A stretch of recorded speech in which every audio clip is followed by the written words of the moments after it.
Tash Peterson, will you accept this sad rose? Thank you. You're very welcome. So today, if you haven't gotten the hint, we're going to be talking about old mate Jackson Garlic from The Bachelorette. He didn't last long on there from what I can gather. I've done a bit of brief research. Jackson, I'm sorry, but you didn't receive a rose. But old mate Jackson is now pretty good friends with us, isn't he?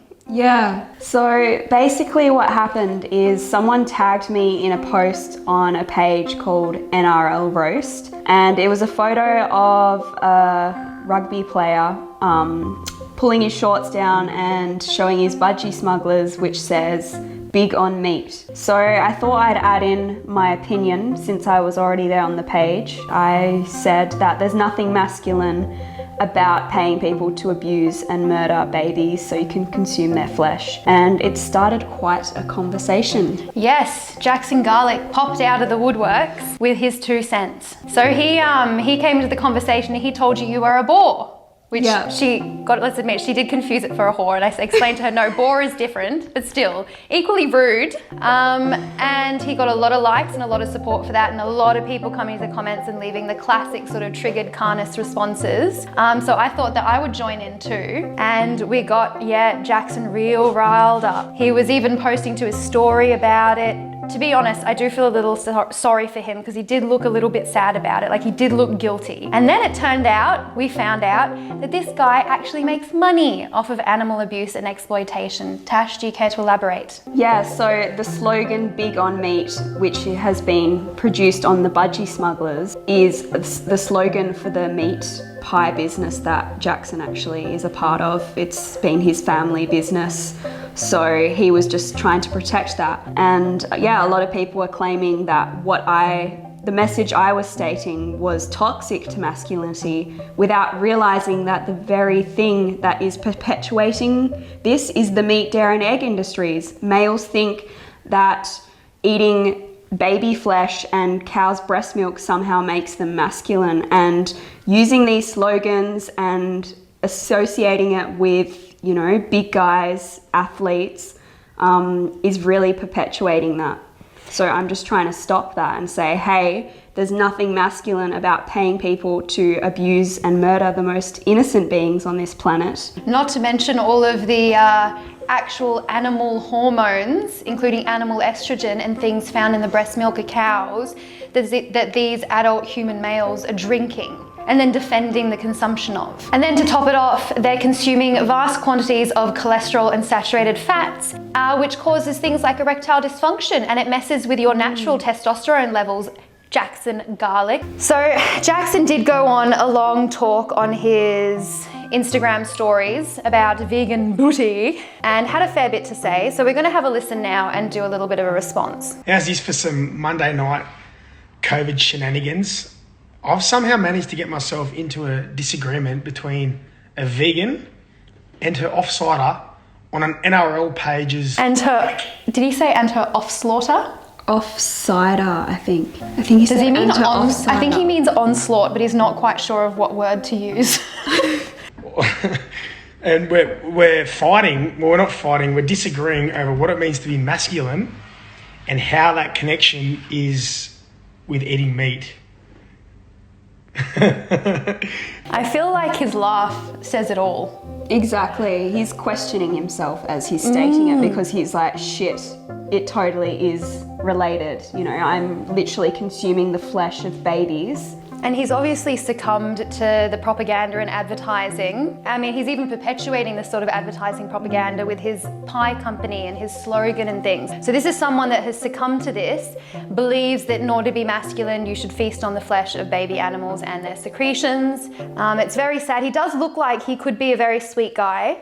I do question his intellectual level as well as his followers that came on and left comments. They started bringing up things like animals are made to be eaten and vegetables feel pain. I mean, this is the sort of debate that we have to have with people. I mean, I don't even know. They're really going hard and they're really trying to change my mind over social media. And no disrespect to vegans, but if you actually feel the need to try and ram your opinion down people's throats, realizing that his own views are literally forcing and ramming animals into murder factories to have their throats slit. To then ram it down his own throat, his own greedy throat. Yeah. He's kind of like, hang on a second, that doesn't sound quite... Anyway, let's continue. Maybe she just left social media for a bit.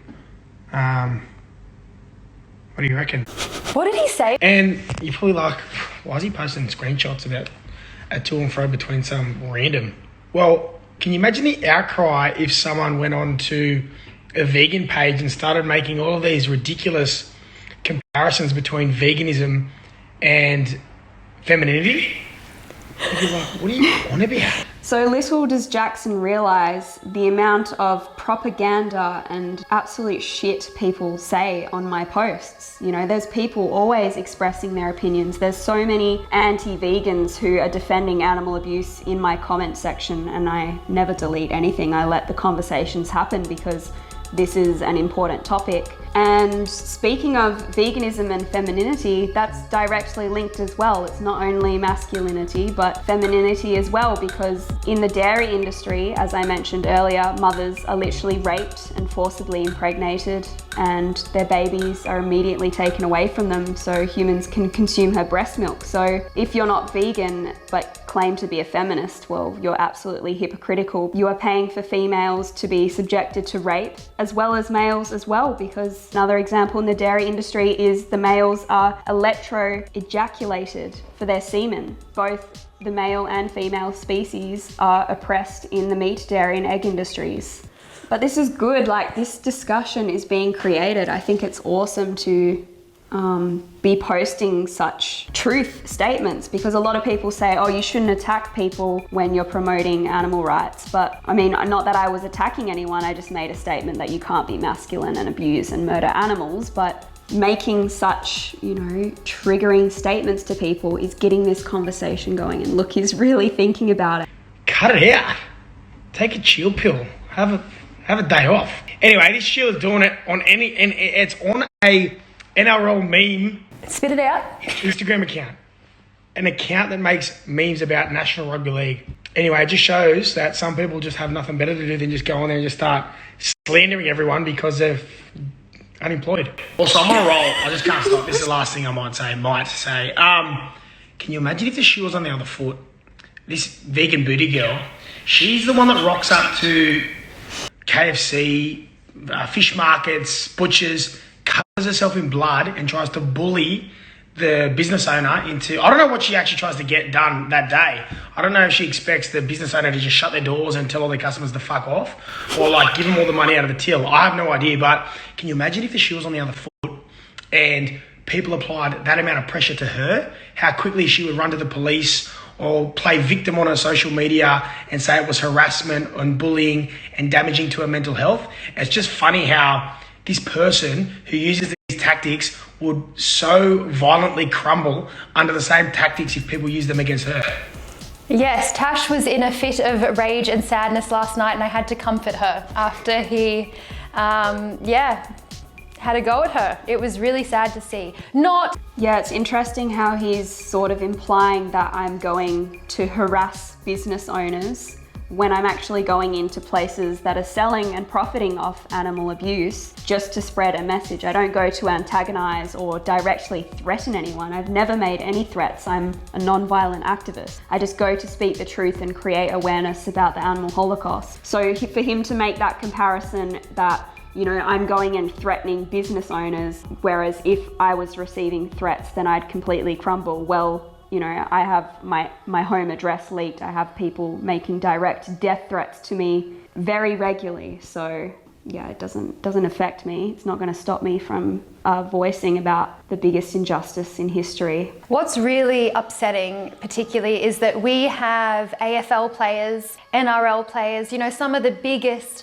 most well-regarded sports people in Australia who have a massive influence, especially on the young male youth of today. They sport KFC, McDonald's. So you've got NRL players, AFL players encouraging kids to go to places like KFC and Macca's to eat. That's very shameful. If you're in a position like that, you should refuse to wear a jersey that has KFC or Macca's on it. Jackson Garlic, you can do better. I mean, maybe you need to go and take some classes in basic English, maths, maybe some other things.